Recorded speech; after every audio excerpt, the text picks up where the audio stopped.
मैं तारिक बुराया और आप देख रहे हैं मेरा यूट्यूब चैनल गलबात।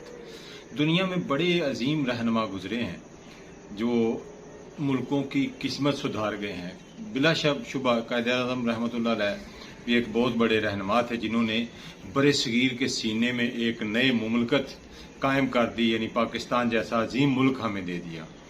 लेकिन आज हम बात करेंगे एक ऐसे हुक्मरान की, एक ऐसे लीडर की, बल्कि हुक्मरान तो बहुत गुजरे हैं, लीडर की जिसने 27 साल कैद काटी। और 27 साल कैद काटने के बाद जब उनको रिहाई मिली तो वो सबसे पहले कहाँ गए और उन्होंने सबसे पहला फिक्रा कहाँ क्या कहा और अपनी तकरीर कैसे शुरू की। लेकिन उससे पहले हम कुछ अपने लीडरान की बात भी कर लेते हैं। जी, तो हमारे भी बहुत ज्यादा ऐसे हुक्मरान गुजरे हैं जिन्होंने आज़ादी की बात की, हकीकी आज़ादी की बात की, और उसके बाद वोट की इज्जत की बात की, मुझे क्यों निकाला की बात की, और फिर बाद में वो सारा कुछ गायब हो गया और समझौता करके वो सारे चले गए। आपने सुना जब एक लीडर को सुप्रीम कोर्ट ऑफ पाकिस्तान के जरिए हुकूमत से निकाला गया तो उन्होंने बड़ा जोर लगाया जीटी रोड पे, मुझे क्यों निकाला, मुझे क्यों निकाला, और एक नारा भी लगाया कि वोट को इज्जत दो। लेकिन जब वोट को इज्जत देने का वक्त आया तो बकौल सदीक जान वो बूट को चाटते हुए बूट को इज्जत देकर मुल्क से फरार हो गए। इसी तरह अब पाकिस्तान के दूसरे लीडर पे जब आया 3 साल 3.5 साल जब हुक्मरानी के बाद महसूस किया कि पाकिस्तान 1947 से जिसको हम आज़ाद ममलकत कहते हैं वो असल में आज़ाद नहीं है, वहाँ मखसूस लोग ही हैं जो फैसले करते हैं और कौम की तकदीर से खेलते हैं। तो उन्होंने हकीकी आज़ादी का नारा लगाया। तो वो हकीकी आज़ादी का सफ़र जो है वो अभी तक जारी है।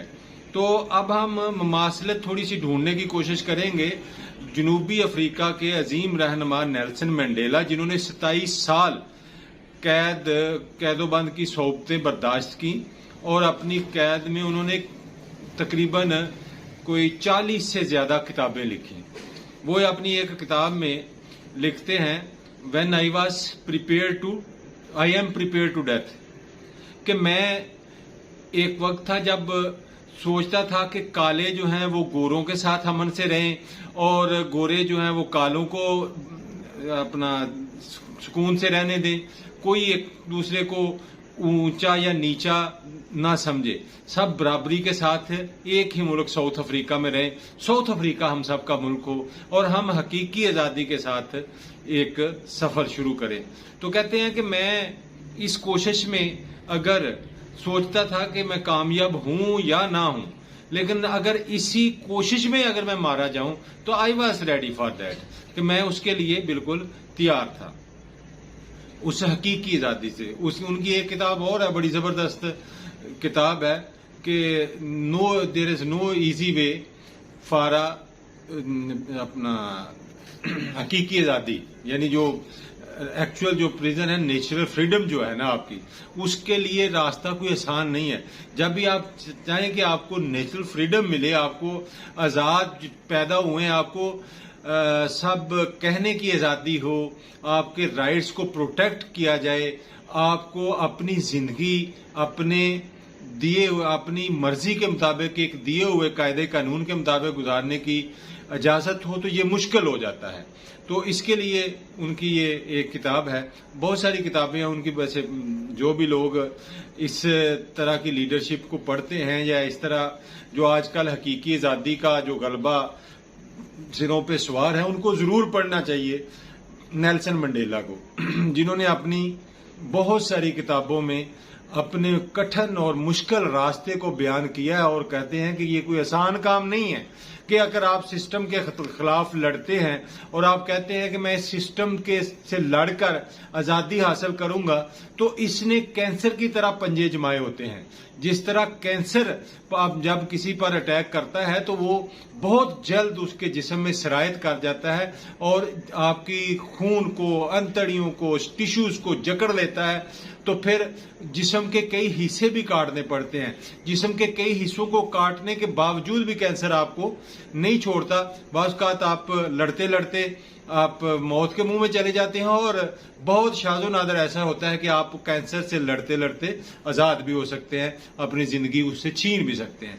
आज़ादी भी, यानी जो हकीकी आज़ादी है, जो असल आज़ादी है, जो इंसान का राइट है, यानी जिसको हम फंडामेंटल राइट ऑफ ह्यूमन कहते हैं, वो जो है वो भी बिल्कुल इसी तरह माफियाज के और मुख्तलिफ ताकतों के शिकंजे में है, जो इसको कभी नहीं छोड़ता, जो इसने इस आज़ादी के ऊपर अपने पंजे जमाए हुए, बल्कि नाखूनों से इसको नोच रहा है।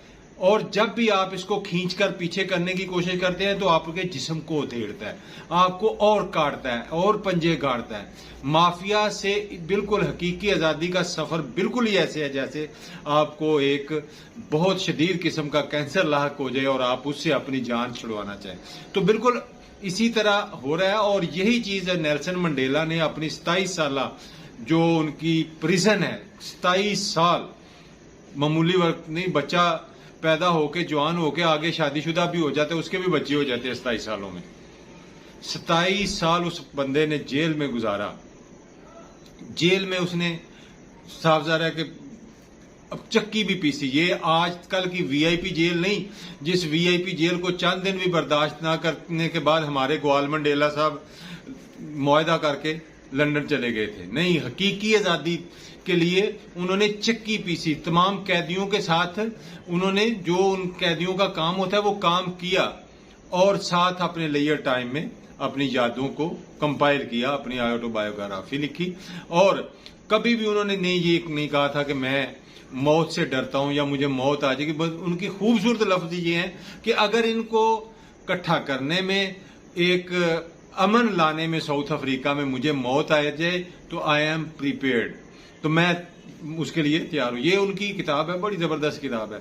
अच्छा, तो हम बात कर रहे थे कि दूसरी तरफ इस वक्त जो अब हमारी हकीकी आज़ादी का सफर चल रहा है, जिसमें इमरान खान बिलाशुबा बहुत से इख्तलाफ भी उनसे हो सकते हैं, लेकिन वो बहादुर शख्स है, वो बहादुर आदमी है, दिलेर आदमी है। सिस्टम और माफियाज की आंखों में आंखें डालकर देख रहा है, वो बेशक लोकल माफिया हो, पाकिस्तानी माफिया हो या बैनुल अक़वामी माफिया हो। आज तक किसी ने इतनी जुर्रत के साथ ना एब्सोल्युटली नाट कहा है और ना सबके मना करने के बावजूद मुखालिफ कैंप में गया है। वजह क्या है कि वो शख्स दर्दे दिल रखता है अपने मुल्क के लिए, अपनी कौम के लिए। सलाहियतों का मैं जिक्र नहीं करता कि सलाहियतें उसकी कितनी है या कितनी वो यूटिलाइज कर सका है, लेकिन उस शख्स की बहादुरी है, उस शख्स की दिलेरी है, उस शख्स की ईमानदारी है, जिसकी वजह से दुनिया इस वक्त उसके पीछे खड़ी है। तो अभी जब उन पर के काफिले पर अटैक हुआ, ये लॉन्ग मार्च के, उसके बाद उसको ड्रामाटाइज करने की कोशिश की गई है गवर्नमेंट की तरफ से, और मुख्तलिफ हीलो बहानों से उनकी FIR दर्ज नहीं हुई, या मतलब, तो ये मैं बताना चाहता हूँ कि ये चीजें FIR का दर्ज होना, मुजरमों का पकड़े जाना, ना पकड़े जाना, कैफले करदार तक पहुंचना ना पहुंचना, ये ऐसी शख्सियात के आगे मैटर नहीं करता। ये शख्सियात ऐसी होती हैं जो इससे बहुत ऊंची हैं। आप कहेंगे 27 साल नेल्सन मंडेला को अगर आपने जेल में रखकर उसकी सोच को बदल दिया है, तो बिल्कुल नहीं। आप देख सकते हैं उसके बाद 27 साल के बाद भी आप खुद इस अक़वाम आलम ने उसको नोबेल प्राइज भी दिया, उसने दुनिया के बहुत बड़े बड़े जो इनामात थे वो हासिल किए। तो ये सोच लें कि इमरान खान भी उस नेल्सन मंडेला को पढ़ने वाला है, महातीर मोहम्मद को पढ़ने वाला है, तैयब उर्दवान को देखने वाला है, और इसी सोच का मालिक है। बल्कि इनसे थोड़ा बढ़कर वो दुनिया आलम की सबसे बड़ी अजीम शख्सियत नबी आखिर हज़रत मोहम्मद मुस्तफ़ा सल्लल्लाहु अलैहि वसल्लम की लाइफ हिस्ट्री का बगौर मुताला करने वाला शख्स है, जिन्होंने पूरी सल्तनत, पूरी कायनात को बदल दिया था। 2 अंपायर्स, पर्शियन अंपायर और रोमन अंपायर को चंद सालों में फतह करके इस्लाम का झंडा गाड़ दिया था। इमरान खान तो उनके मानने वाला और उनका आशिक है। इसलिए उसकी सोच को बदलना इन ओछे हथकंडों से ये नामुमकिन है। तो अब मैं मुमासलत और उसके अपना नेल्सन मंडेला के इमरान खान से बताना चाह रहा था कि कुछ लोग कहते हैं कि इमरान खान को बड़ा समझाया है कि आप पर अटैक हो सकता है, आपकी जान जा सकती है, जिस तरह आपको पहले टारगेट किया गया आप बच गए हैं, शायद आप लॉन्ग मार्च फिर निकालेंगे तो फिर टारगेट किया जाए ना बच सके। जिस तरह जो बेनजीर पैटर्न था कि पहले बेनजीर जब पाकिस्तान आई तो उन पर अटैक किया कराची में अक्टूबर में, उस वक्त वो बच गई, बाद में इस्लामाबाद में लियाकत बाग में उन पर अटैक करके उनको शहीद कर दिया गया। तो कुछ इस तरह का पैटर्न जो है इमरान खान के लिए भी हो सकता है। सब ने समझाने की कोशिश की है, लेकिन सबके समझाने के बावजूद उसने क्या कहा है कि लॉन्ग मार्च वहीं से शुरू होगा जहां मुझे गोलियां मारी गई। ये मैं वहां से, अब इसके पीछे लॉजिक क्या है मैं आपको वो बताना चाह रहा हूं कि नेल्सन मंडेला को जब 27 साल बाद कैद से रिहाई मिली ना, तो उसने एक जलसा रखा। कहां रखा? बिल्कुल उसी पार्क में जहां से उसको गिरफ्तार किया गया था। तो जब गिरफ्तार किया गया तो नेल्सन मंडेला ने 27 साल के सफर को किन अल्फाज से मिटा के रख दिया, और 27 साल की जो लोगों के और उनके दरमियान फासला था उसको किस तरह बिल्कुल समेट दिया। तो किस तरह उन्होंने अपनी तकरीर का आगाज किया, उर्दू में मैं बता रहा हूं इसलिए मैं इंग्लिश में नहीं। उन्होंने कहा ना अपना रवायती अंदाज ना वो रवायती अल्फाज, तो नेल्सन मंडेला के लफ्ज थे तो मैं कह रहा था, यानी उनके जो लफ्ज थे तकरीर में जहां से उन्होंने आगाज किया वो क्या थे? तो मैं कह रहा था, यानी 27 साल पहले जो मैं कह रहा था आज भी मैं वही कहूंगा जो मैं 27 साल पहले कह रहा था। लिहाजा जो लोग खौफ दूर कर देते हैं, जो लोगों को यकीन हो जाता है कि ये दुनिया जो है ये आर्जी है और उखरवी मंजिल अल्लाह ताला के पास है और इंसानों की भलाई ही असल जो जिंदगी का मकसद है, इबादत इलाही ही जिंदगी का मकसद है। तो जब इंसान अल्लाह की अपना मदद की खातर, अल्लाह ताला की मंशा की खातर उसकी मखलूक के लिए अपने आप को वक्फ कर देता है तो मौत फिर उसके लिए मानी नहीं रखती। इस दुआ के साथ कि आप जहां भी रहें खुश रहें, अपनी दुआओं में याद रखें, अपने इस चैनल को भी याद रखना। अस्सलाम।